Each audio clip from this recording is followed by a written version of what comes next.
Heyo, my name is Curci, and this is the review for The Wolf Among Us. The Wolf Among Us proves that the success of Telltale's The Walking Dead was no accident. It has me seeing Telltale as some of gaming's best storytellers. The Wolf Among Us is based off of the Fable comic books that has fairy tale characters like Snow White, Beauty and the Beast, and the Big Bad Wolf living in the real world. The plot of The Wolf Among Us is that someone is murdering Fables, and it is up to Fabletown Sheriff Big B Wolf to find out who and why. The Wolf Among Us has everything that was good about The Walking Dead: an interesting setting, hard-hitting choices, lovable characters, an engaging story, and a replayability value. Just like The Walking Dead, The Wolf Among Us is a point-and-click game, but don't let that discourage you from playing this game. This game is all about the dialogue and decision-making that could drastically change your experience from a friend's playthrough. This game is dripping with story, and I personally liked how the game had a feature that allowed you to look up the story of some fables you come across to learn either about their current situation or remind yourself of who this character was based on.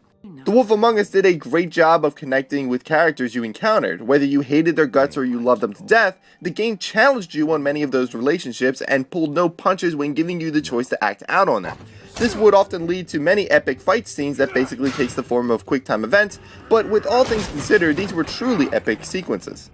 As I played through each of the 5 episodes, I like how each one ended on a cliffhanger. This had me dying to figure out what was going to happen next, and the game would always deliver on making sure I could scratch that itch. This isn't a negative. It kept my interest and essentially sold me on the next episode. The game also did a phenomenal job with some Bioshock-esque plot twists that would just leave my jaw dropped to the floor. Though I do wish some episodes were a bit longer than others, and at times I felt like the plot may have slowed down in some areas, but the game would always pick up toward the end of an episode, and this was enough to keep me engaged. The Wolf Among Us is also still plagued by the same technical issues that were in The Walking Dead, such as frame rate drops and lip syncing problems. These were annoying, but never game breaking. While I do understand why many would naturally compare The Wolf Among Us to The Walking Dead, it isn't exactly fair to do so. The Wolf Among Us has its own feel and its own experience. It has most of what made The Walking Dead so great while still possessing its own identity. The Wolf Among Us still has that Telltale charm that will have players restarting the game to make new choices and talking for hours comparing their choices with those made by friends. The Wolf Among Us was made by storytelling geniuses, and the game is just dripping with evidence of it. Thank you guys for watching, and I will see you next time.